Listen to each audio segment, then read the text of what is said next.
Hi guys, welcome to sweety kitchen. నేను మీ బాను. ఈరోజైతే చిలకడ దుంపలతో డిలీషియస్గా ప్యాన్ కేక్స్ చేద్దామండి. పిల్లలు కూడా చాలా బాగా నచ్చుతాయి. ఇంట్లో చిలకడ దుంపలు కనుక ఉంటే ఒకసారి ట్రై చేసి చూడండి. ముందుగా చిలకడ దుంపల్ని పైన తొక్కని పీల్ చేసుకోవాలి. చాలా ఈజీగా చేసుకోవచ్చు, మనకి ఎక్కువ టైం కూడా పట్టదు. ఈ విధంగా పైన తొక్కను పీల్ చేసుకోవాలి. చిలకడ దుంపల్లో చాలా రకాలుగా ఉంటాయండి. ఏవి అవైలబుల్ ఉంటే అవైతే తీసుకోవచ్చు. ఇదే కావాలి అదే కావాలని ఏమి ఉండదు. ఈ విధంగా పైన తొక్కని బాగా నీట్గా పీల్ చేసుకొని కడుక్కొని ముక్కలుగా కట్ చేసుకోవాలి. అన్నీ ఈ విధంగా పీసెస్ లాగా కట్ చేసుకోవాలి. నేనైతే ఇక్కడ కుక్కర్లో వేసుకొని ఉడికించుకోవాలనుకుంటున్నాను. మీరు కావాలంటే స్టీమ్ చేసుకోవచ్చండి. నేనైతే తొందరగా ఉడుకుతాయనేసి ఈ విధంగా కుక్కర్లో వేస్తున్నాను. కుక్కర్లో వేసుకొని కొన్ని నీళ్లు వేసుకోవాలి, మరీ ఎక్కువ వేసుకోకండి.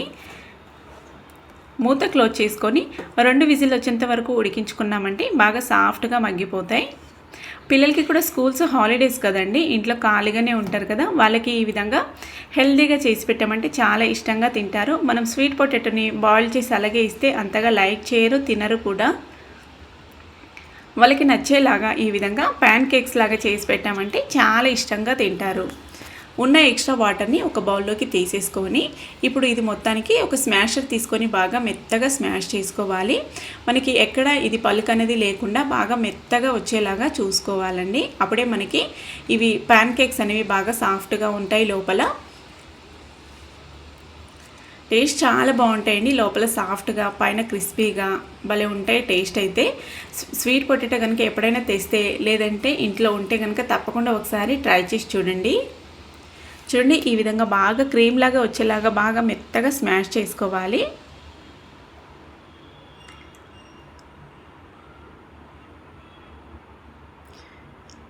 ఇప్పుడు దీంట్లోకి మనం తినే స్వీట్కి సరిపడా అన్నట్టు బెల్లం తురుము కానీ లేదంటే పంచదార కానీ వేసుకోవచ్చు. నేను ఇక్కడ బెల్లం వాడుతున్నానండి. పిల్లలకి పెడతాం కదా, పిల్లలకి పంచదార మంచిది కాదనేసి ఇంకా కచ్చా పచ్చగా నట్స్ అయితే దంచుకున్నాను. బాదాంలు, జీడిపప్పులు అవి కూడా వేసేసుకున్నాను. ఇప్పుడు ఇందులోకి కొద్దిగా కార్న్ ఫ్లోర్ వేస్తున్నాను. ఏదైనా వేసుకోవచ్చు. కార్న్ ఫ్లోర్ వేసుకోవడం వల్ల మనకి పైన బాగా క్రిస్పీగా లోపల బాగా సాఫ్ట్గా వస్తాయని నేను ఇక్కడ కార్న్ ఫ్లోర్ వేసుకుంటున్నాను. ఒక 2 టేబుల్ స్పూన్లు అంతా వేసుకుందాము. మీకు కనుక మరీ స్టిక్కీగా లూజ్గా అనిపిస్తే ఇంకొంచెం ఎక్స్ట్రా వేసుకోవచ్చు అన్నట్టు. కార్న్ ఫ్లోర్ ప్లేస్లో కావాలంటే గోధుమ పిండి లేదంటే బియ్యం పిండి కూడా వేసుకోవచ్చండి. ఈ విధంగా మొత్తం ఉండలాగా వచ్చేలాగా బాగా నీట్గా సాఫ్ట్గా స్మాష్ చేసుకుంటూ చేత్తో పిసుకుంటూ ఈ విధంగా చపాతీ పిండిలాగా కలుపుకోవాలి. చూడండి, ఈ విధంగా ఉండలాగా రావాలి. ఇప్పుడు దీన్ని అయితే చిన్న చిన్న బాల్స్ లాగా తీసుకొని మనము వడల షేప్ వచ్చేలాగా షేప్ చేసుకోవాలి.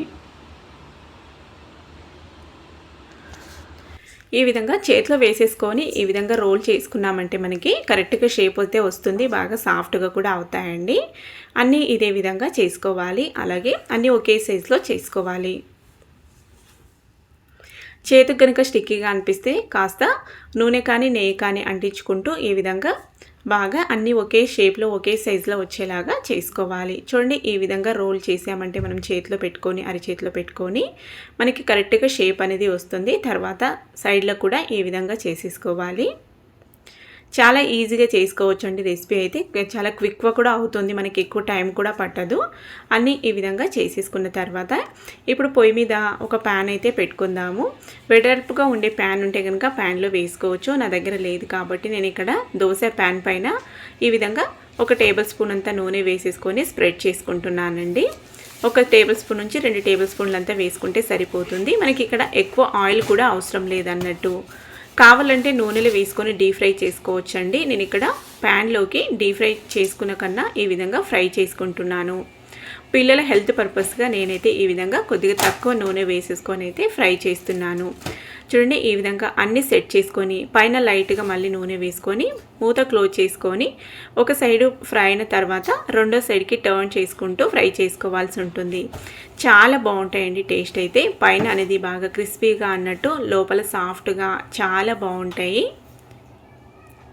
చూడండి, ఈ విధంగా మొత్తానికి 2 వైపులా బాగా ఎర్రగా కలర్ చేంజ్ అయ్యేంత వరకు ఫ్రై చేసుకున్నామంటే మనకి రెసిపీ అనేది రెడీ అయిపోతుంది. పిల్లలకి ఎప్పుడైనా స్వీట్ కావాలని అడిగారంటే చిలకడ దుంపలతో ఈ విధంగా చేసి పెట్టండి. ఆరోగ్యానికి మంచిది, అలాగే ఇష్టంగా కూడా తింటారు.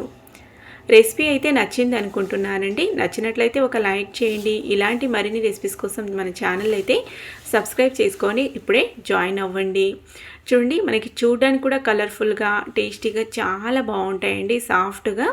తప్పకుండా ట్రై చేసి మీకు ఎలా కనిపించిందో ఈ రెసిపీ గురించి మీ ఒపీనియన్ అయితే నాతో షేర్ చేసుకోండి. ఇలాంటి మరిన్ని రెసిపీస్ కోసం ఛానల్ అయితే ఫాలో అవుతుండండి. నెక్స్ట్ మళ్ళొక రెసిపీతో కలుద్దాం.